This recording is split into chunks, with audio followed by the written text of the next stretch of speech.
this into context. Can we measure flow? Yeah, we can measure that. We can insert a catheter into a patient's blood vessel. We can monitor it that way.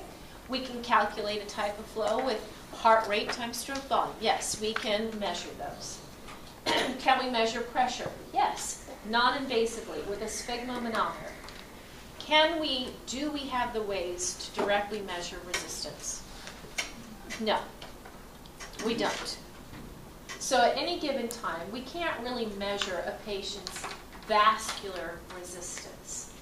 Instead, when it comes to resistance, it's more important that we recognize what does create resistance. Lumen, size of the radius of the lumen, I should say. Blood viscosity, blood vessel length. Those are the factors that influence resistance. It's better for us to think about this mathematical equation and stop and ask ourselves what's happening. If pressure is maintained as the same and resistance decreases, what will happen to flow? It'll go up, so they're inversely related. If pressure is remaining the same and resistance goes up, then flow will go down. If we held resistance the same and we doubled pressure, then we should see double the flow. That was what I was trying to convey to you. If you know two of them, could you predict the third? Starting to lose my voice. Must be time to stop soon. The right ventricle and left ventricle. Both of them eject 70 milliliters of blood. Every time they contract, it's the same. Yet the left ventricle has to overcome a lot higher afterload than the right ventricle. To say that another way, the left ventricle is going to have to generate a greater force of contraction than the right side, just to push out the same amount of blood. Now stop and think. Carissa already answered this question, so she can't answer it. Tuesday class, you heard her answer. So Thursday class, this is falling on your shoulders now. If they both have the same cardiac output, flow is the same, but we know their pressures are very different, what can you predict about the resistance then? They both have same flow. Right side has less pressure to get the same flow as the left side. So what can you say about resistance in the pulmonary circuit compared to the systemic? You have reduced resistance. So I'll say it again. If the pulmonary circuit, pulmonary trunk to pulmonary arteries to the capillaries in the lungs, has less resistance, then the right side of the heart doesn't have to work as hard to push the same amount of blood out. The left side has to work harder because there's a lot more blood vessels out here in the systemic circuit. So there is a lot more resistance. And if you take physics at all, which maybe some of you have, or some sort of engineering class, don't laugh, it could happen. We actually calculate resistance in a different way. You're talking about circuits that are in series versus parallel. We calculate that different. So circuits, vessels that run in parallel are going to afford different types of resistance than if we go from muscular artery to arterial to a capillary bed to a venule. That means in a series versus many of them going together. Okay, so this is an engineering class. What does that mean to you? There are a lot more blood vessels in the systemic circulation than the pulmonary circulation. There are a lot more circuits, if you want to think of those blood vessels, in both series and parallel. And it all comes down to the systemic circulation has more resistance, and therefore the left side of the heart has to generate almost like triple the pressure to get the same amount of blood out. So there's very little pressure needed by the right ventricle to push the same 70 milliliters out because there's less resistance in the pulmonary circuit. And I don't want you to memorize the pressures of the pulmonary circuit. That's not important. It is important that you recognize the relationship in Ohm's law, that the pulmonary circuit has reduced resistance. Actually, this now leads us to an introduction to our Physio-X, which we won't talk about today, but do bring your Physio-X for Thursday's class, and we'll talk about the flow dynamics activity that I had you do.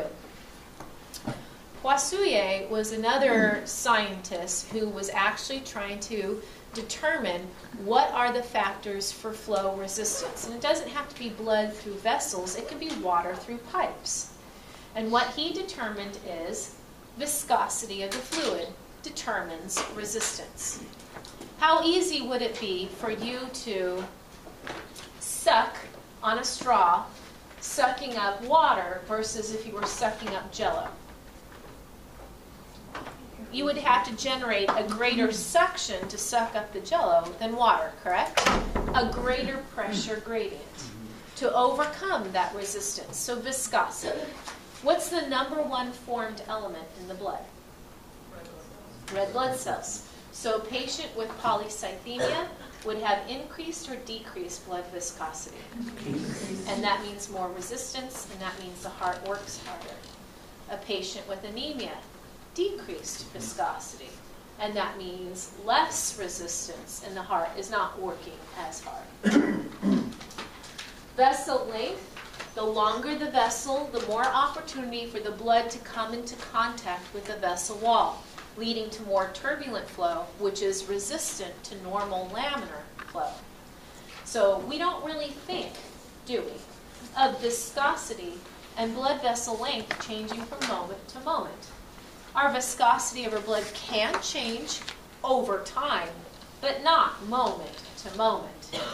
Our blood vessels do change in length over time as we grow, but we don't think of our brachial artery going long, short, not moment to moment changes. The third criteria that Poissouillet says determines blood or volume flow is the radius. Now, I love doing this. How smart are the people at Home Depot? That's the game. You're redoing your sprinkler system in your yard, and you don't know what size pipe to get. 1/2 inch, 1/4 inch, or 1 inch PVC. And that's referring to the diameter, right? Go to the Home Depot section. This is super fun. I love messing with people at Home Depot and cosmetic counters. Okay, so go to them, say you're redoing your sprinkler system, and you say to them, now I want a lot of water flow. Now which pipe would you recommend? The 1/4 inch or the 1/2 inch? And they are going to say, well, with the 1/2 inch, that's double the 1/4 inch, so you'll get double the flow. And you're going to go, ah! Poissouillet said, it's not double, it's to the 4th power. So if we go from a 1/4 inch to a 1/2 inch, we've doubled the diameter, right? That's the same as saying, technically, we've doubled the radius, right? So if we've doubled the radius, take the number 2 and times it by itself 4 times over. 2 times 2 times 2 times 2 is 16. So flow of your water through that 1/2 inch pipe versus 1/4 inch, it's not doubled, it's increased 16-fold.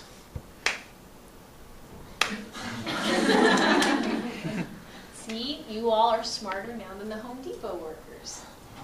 You will be hard-pressed to find one who can start saying to you, well, Poissouillet's law says. But if you find one, send them our way. Okay, so resistance is related to length and viscosity. If those go up, resistance goes up. Notice that I'm saying that resistance is proportional to length and viscosity in the numerator. So if they go up, resistance does too. It's inversely related to radius. If radius goes up, resistance goes down. Isn't that fun? Inversely related. And it's not a linear relationship. It's to the power of 4, which means you're going to get this funky increase, this exponential-like curve. So again, we've already covered this. Blood viscosity is a factor for resistance. I'm showing you your little hematocrit tubes in the top right of the screen. Increased red blood cells, polycythemia, would increase resistance. If you see EPO levels rising in a patient because they're living in Denver, we would expect them to have secondary polycythemia. We would expect their heart to have to now work harder. We're not going to bloodlet them.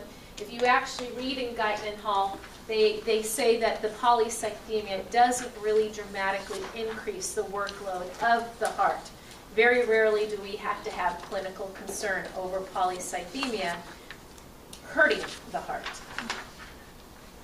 Total vessel length, again, the longer the vessel, the more opportunity for drag and turbulent blood flow, and this now means more resistance. Radius. Radius to the 4th power. In this picture, I'm showing you a pipe with a vessel radius of 1, and then over here, a vessel radius of 2.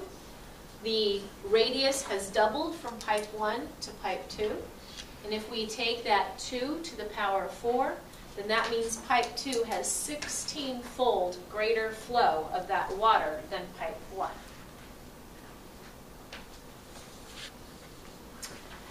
And as I said, I will stop here. This is a perfect opportunity for me to pick up on Thursday and review what we did today.